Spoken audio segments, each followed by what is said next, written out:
มีหมอหักชาอยู่บ่สบายดีตอนบ่ายจ้ะพี่น้องจ้าคือสบายดีทุกคนเด้อพี่น้องจ้ายินดีด้วยค่ะที่ช่องแม่น้องบอยที่เขาคือรับบทเป็นแม่คุ้ยก็จ้าโอ้ยหันค่าบริแก้ดอกพี่น้องจะเม็ดบคมเตี่ยเม็ดน้ำข้าวปุ้นงานดองลานสาวมืออื่นพี่น้องทำน้ำข้าวปุ้นเดี๋ยวจ้าประบวนวันเกิดไอ้เมียน่ะเป็นอะไรแหละเจ้าวันเกิดเพราะว่าเจ้าเดี๋ยวพ่อคอยเล่างานดองพี่สาวน้องโชคพี่น้องมืออื่นประบวกก็มาเตรียมนำข้าวปุ้นไปหักแขกมืออื่นพี่น้อง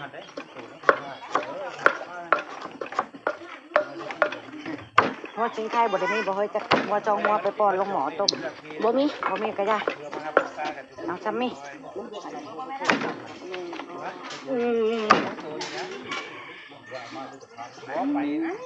มีแหงชิมีแห้งยังมันบุจิเอาพี่น้องเมียบนในบ้านตำพริกน้ำหนากระปุ้นให้ป้าบัวซอยกันพี่น้อง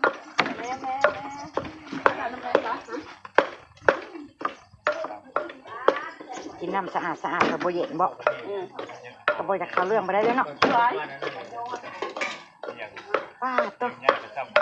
มีดเนาะมีดอันนี้เพิ่นเอิ้นว่ามีดคักแม่ก็บัวเคยใส่แบบมีดลุงพรเขา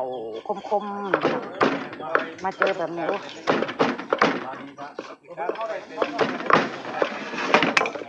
มุนเบิดบอ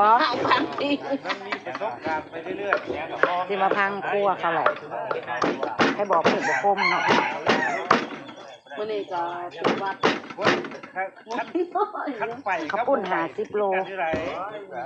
พอไล่เพราะว่าเพิ่นกับบริเฮ็ดง่ายมากมายดอกพี่น้องเลี้ยงพี่เลี้ยงน้องประมาณว่าเนาะข้าวพี่ข้าวน้องหอมต้นมะเขือเทศปลาไหลมะเขือเทศเป็นแซ่บไรมันจะขุ่นจักโอ้หลานเลยแซ่บต่างกว่าตัวนี้กินกระปุ้นกระแซ่บเขาไม่เข้าบักเล่นตัวนี้ต้องเล่นตัวนี้สำหรับเขากินกระปุ้นกระแซ่บเขาไม่ได้กินกับเขาไม่ได้มาใส่กับห้องมันดูดให้ดูดมันเดี๋ยวของไฟไลท์ดิมันจะคูนเพชรให้มันหูไปน้ำข้าวปุ้นมือนี่เนาะเมียพยาบาลว่าเราสันใหญ่ซ้ำนี่เราบริย่านเรื่องต่ำนะเราว่า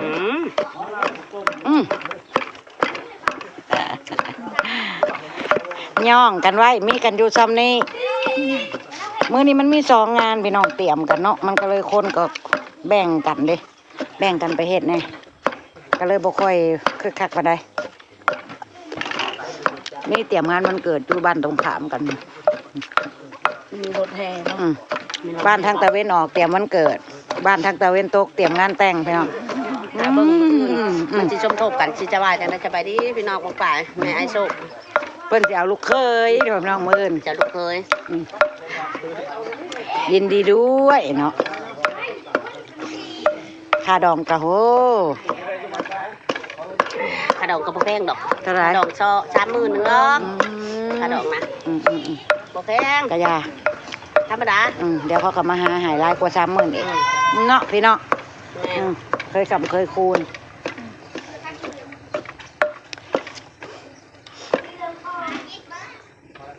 นี่เห็นพอแล้วจำเนี่ยนะได้แล้ว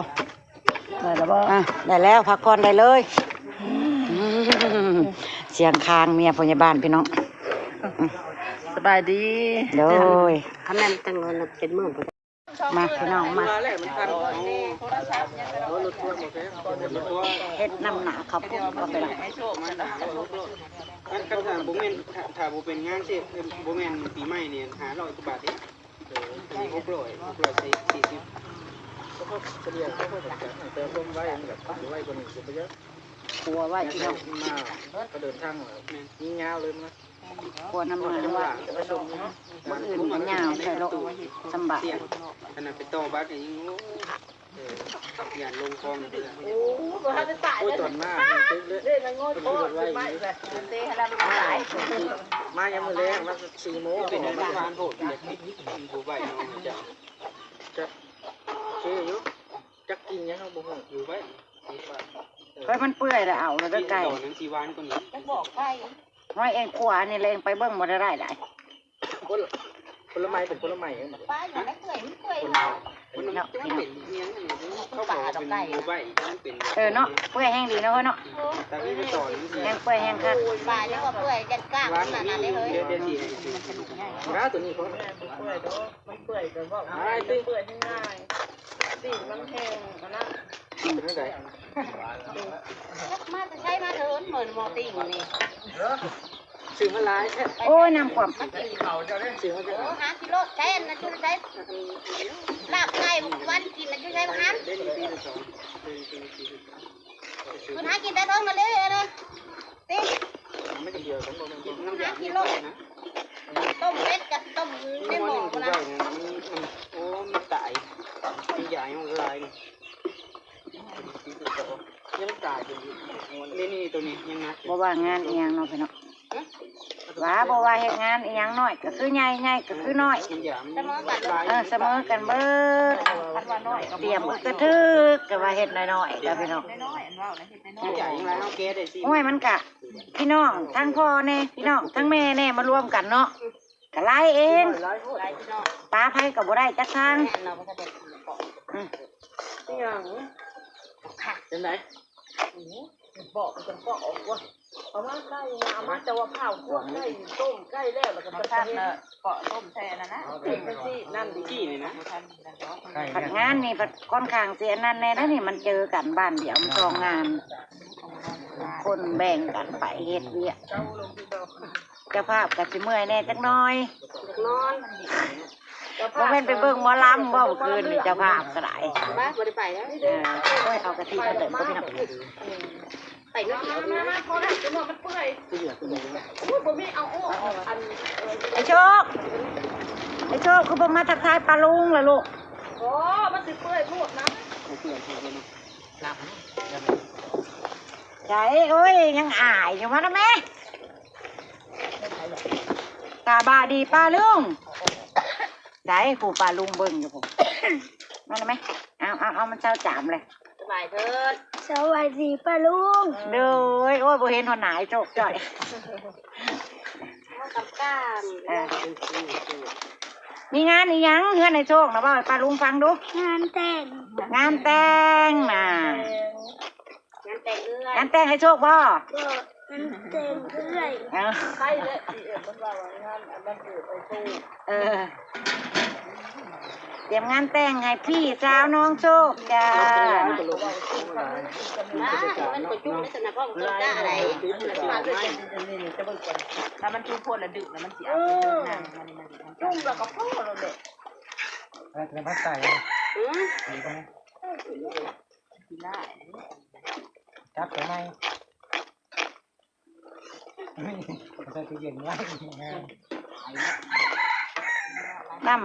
น้ำยาขนมจีนสิกิไลสิงามอยู่ที่นี่เดี๋ยวพี่น้องอยู่ที่น้ำมันกับบักพริกเดี๋ยวล่ะกันเฮ็ดใหม่แล้วก็แล้วเนาะพายเนาะเอาไปได้เลยเอาคือคนเฮ็ดหรืออะไรเอาคือคนเฮ็ดแล้วบ่งามได้เนาะพี่เนาะ ไก่เลยเนาะพอไก่แล้วเก่าบุ้งเลยใหญ่เลยลิบนะตีปุ๊บ เริ่มมีสีมีสันงามเลยได้พี่น้องเอ้ย จากมันคือทามเจ้ากันทามขน โอ้ยลืมใบมะกรูดมาโอ้ยใส่จังหน่อย หาบต้องไปโศกไปเที่ยว เหียงเลย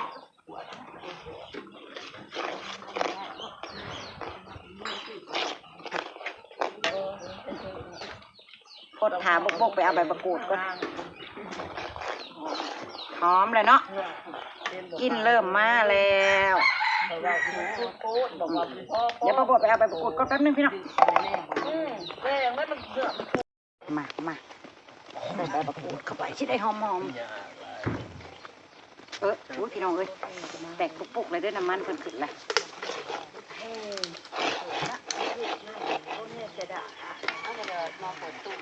บ่ได้เบิ่งตักเบิ่ง รถแห่บ่บ่ได้มันมีรถแห่ติโอ้พี่น้องเอ้ย ไปเมาน้องเอ้ย ไปเต้นรถแห่กับป้าบัวเด้อมื้อแรงเด้องานวันเกิด เนาะ ป้าบัวสิเต้นหน้ารถแห่เด้อมื้อแรงนี่ค่ะเบิ่งเด้อ เด็กนี่คนผ่าตาม สิปล่อยแก่เด้อพี่น้องเด้อ ใช่ใช่ บัดสิลืมงานดองร้านสาวซะละเนาะม่วนรถแห่นั่น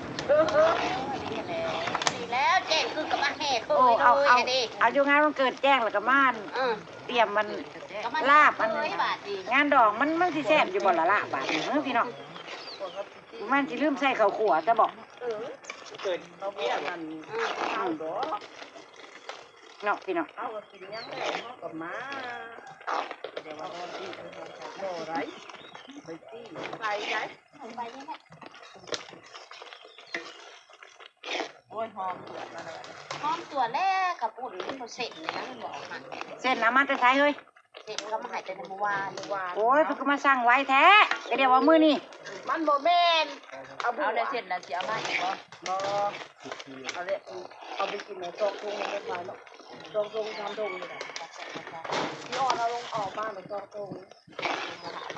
ใครเป็นคนประสานเส้นน่ะ บ่ประสานเสร็จแล้วบ่อีกแล้วเจ้าพัง ว่า มาจะชงแม่น้องพื้เพราะว่าคอยว่าเป็นยังขอบอกเลยว่าที่29อันให้มาส่งอันยามมื้อแลงหรือดำมื้อเช้าเพราะว่าเพราะว่ามาส่งเพราะว่า ต้องแต่28มันก็บ่แม่นแล้ว วันนี้เพราะว่าคนก็เลยว่าถ้ามันชมคนสิบ่สร้างเงินเจ้าดอกก็คือว่าคนสร้างผมอนุบาลอันมันส่งมัน กระปุ้นเส้นสดน่ะถ้ามันลายขึ้นมันก็บ่เป็นตะกินได้พี่น้อง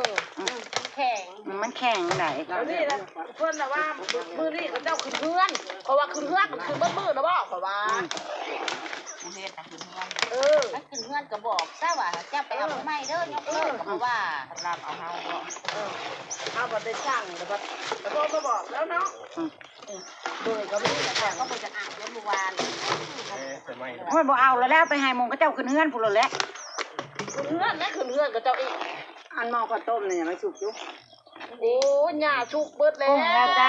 ต้มอีหยังกันนะ ต้มไก่ บอกก็เดียวว่ามันจะได้ปลูกมันสิเปื่อย ป่องแล้วดอกเขาออกแล้วตรงงานแต่วันนี้ข้าวขาวโลกอะไรกันงานกันตัวงานกับตัวรื้อเอาตัวเดียวไก่กวนจ้ะเขาผู้ชายกับตั้งหา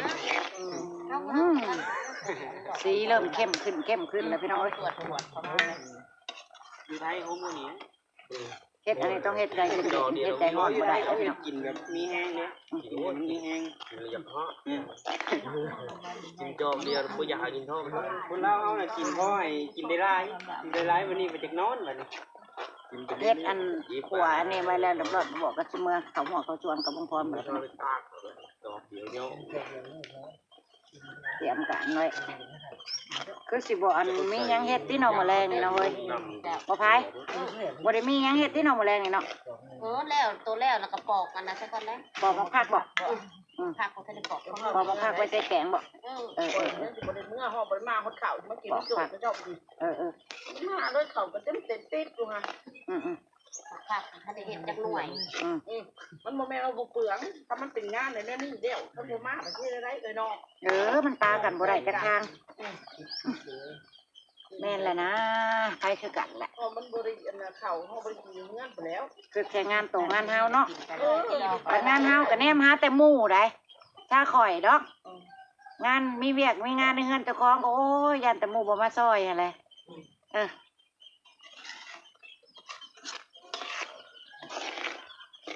จากตอนนี้แต่บุหัวใหญ่แล้วไม่อยากไปไม่ได้บางเงินไม่ได้มาดีกว่าจะเห็นมันมาวนอยู่ชอบเด้อ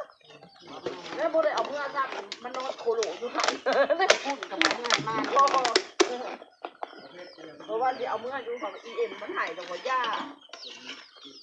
เอาแต่อันข้าวต้มและสาโต้มเนื้อเราบอกก็ใหญ่แรงนั่งกินมัน